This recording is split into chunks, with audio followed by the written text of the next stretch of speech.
All right, well, Adrian, thanks so much for helping out with the DVD, and I know you have your own tennis academy going, and it's been great fun so far. It's been wonderful. Mats, I just want to thank you for coming out to Las Vegas and working with us. It's been a pleasure working with you and Cameron Lickle.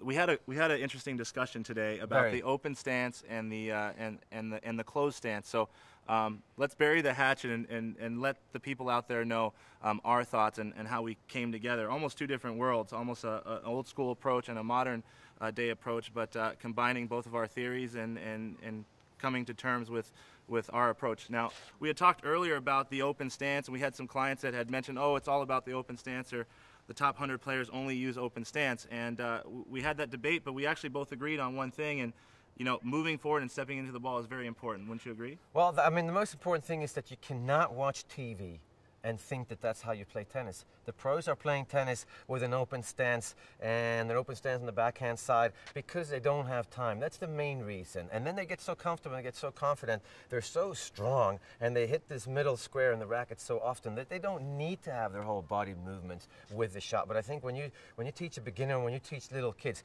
you got to get them to turn. I mean, this is the turning of hips and shoulders. That's the reason we stand sideways to a golf ball, and that's the way we stand sideways to a baseball. When you start standing like this in baseball and you're hitting it out here, then we can start talking about open stance in tennis. But I think it's important for people to realize that you don't watch Rafael Nadal and think that's how you play tennis. That's how he plays now. That's not how he learned. Absolutely. So I think the main idea, or the general idea that we came to, is that watching TV, sometimes you try to mimic the pros, and that could be bad actually. It could be bad because they don't have time. And if you're out here playing and you're a 3-5 player, 4-0 player, 9 times out of 10, you actually have a lot of time to move forwards to the ball. And that's what you need to do. And then the better you get, the less time you have. And then you have to retreat to an open stance, maybe even open chest if you don't have time.